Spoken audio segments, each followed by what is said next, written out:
agora para ela, a tão temida, mas muito simples, notação científica. Gente, eu vou te dar uma dica que nessa aula, cara, que você vai sair daqui assim, ó. Professor, como assim? Notação científica. Pessoal, notação científica a gente usa demais, tá? A gente usa muito.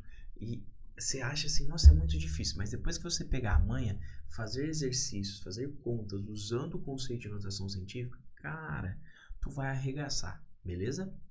Então veja, notação científica, o que é? Nada mais é que você pegar um número, escrever ele usando uma base 10, tá? E nessa base você vai colocar um expoente e na frente dessa base você coloca um número multiplicando, beleza? Então veja, aqui eu coloquei uma notação genérica, que é x, que é um número qualquer, que multiplica 10 elevado a n, que é um expoente qualquer. Só que aqui em notação científica, a gente tem algumas especificações. Por exemplo, esse x, ele não pode ser qualquer número. Ele tem que ser um número maior ou igual a 1 e menor que 10. Essa é a exigência para o x em notação científica, para o número que aparece multiplicando a base 10. E o n, que é o nosso expoente, tá? Ele tem uma exigência aqui também. Ele tem que pertencer ao conjunto dos números inteiros. Senhor, qual que é o conjunto dos números inteiros mesmo? São todos os números naturais, que são os positivos, 0, 1, 2, 3, infinito, acrescidas dos números negativos, menos 1, menos 2, menos 3, e assim sucessivamente. Beleza? Então, a gente tem que fazer isso, tem que achar essa forma. Professor, como eu faço isso? A gente faz isso andando casas com a tal vírgula. Professor, mas eu sempre me confundo nisso aí. Cara, eu fico perdidaço. Eu não sei se eu coloco expoente positivo, negativo, parará, parará, parará. Presta atenção. Muito simples. Se o x, o que seria o x? O número, ele aumenta. Para compensar isso, o n, o expoente, tem que fazer o quê? Diminuir. E se o x diminuir, ficar um número menor, ali que você vai ver, o n tem que compensar isso. E aí o n aumenta. Professor, como assim? Deixa eu ver se eu entendi. Por exemplo, aqui, ó, 2.800. Como é que eu escreveria 2.800 em notação científica? Veja, eu precisaria colocar uma vírgula aqui entre o 2 e o 8. Eu poderia colocar ali depois do 8 entre o 8 e o 0? Não, porque ficaria 28. Não caberia na minha exigência. Então eu coloquei aqui. Professor, mas aonde surgiu essa vírgula? Ela estava aqui escondida, ó, atrás do zero, porque eu não preciso colocar essa vírgula aí. Então, para sair daqui e chegar lá entre o 2 e o 8, ela andou 1, 2, 3 casas. Então, eu vou escrever aqui, ó, vou colocar a base 10, porque sempre vai ter base 10 na notação científica, o número que eu acabei de encontrar, o 2,8. E aí, o 2,8, o meu x, aumentou ou diminuiu?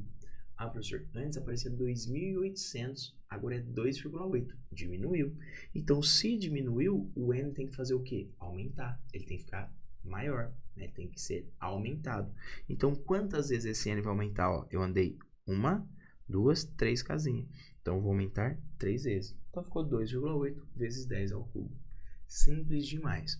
Agora, vamos para a lógica aqui embaixo, usando a mesma lógica, ó. 0,00073. Vou escrever em notação científica. Então, vou botar a base 10 aqui. Em notação científica, nós sempre teremos a base 10. E aí, vou andar com a vírgula, né? Vou posicionar a vírgula na exigência do x. A vírgula, para ficar na exigência do x, ela tem que ficar entre o 7 e o 3. Faz sentido isso? Faz. E aí, o meu número, então, agora vai ficar 7,3. Aí, quantas casas a minha vírgula andou? Uai, vamos lá, vamos contar. 1, 2, 3, 4 casinhas, professor. Uai, então meu expoente é 4. Mas esse expoente é positivo ou negativo? Ai, deixa eu pensar. Professor, antes era 0,00073. Agora é 7,3. O número aumentou ou diminuiu? O número que aparece aqui na frente, ó. O meu x. Ah, professor, aumentou porque era 0,000, agora é 7,3. Bom, se o número aumentou, o meu expoente tem que compensar isso. Então, ele fica negativo. Muito simples, né? Agora, para fechar essa aula. 173 vezes 10 a menos 4. Gracinha, esse número já está em notação científica? Tá, professor. Tá o caramba, menino. Presta atenção. Se liga. O x, esse número aqui, tem que estar entre 1 e 10. Ele não tá, ele é 173. Ah, professor, é verdade. Então, vou escrever isso em notação científica. Como que eu faço isso? Boto lá minha base 10, ó. boto aqui a base 10. Posiciona a vírgula.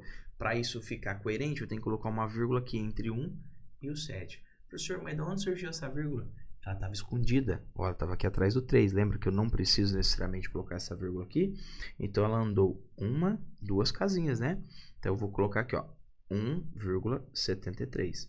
Professor, e agora? O que acontece com o expoente? Dica.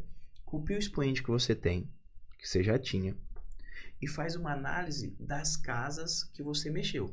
Então, você andou 2 casas aqui, beleza? Eu andei 2 casas, ó, 2 casas. O número aumentou ou diminuiu? Professor, era 173, agora é 1,73. Então, o número, ele diminuiu. Se ele diminuiu, esse expoente tem que fazer o quê? Compensar. Ele ficou positivo. Só que aí, menos 4 mais 2 é a mesma coisa que 1,73 vezes 10.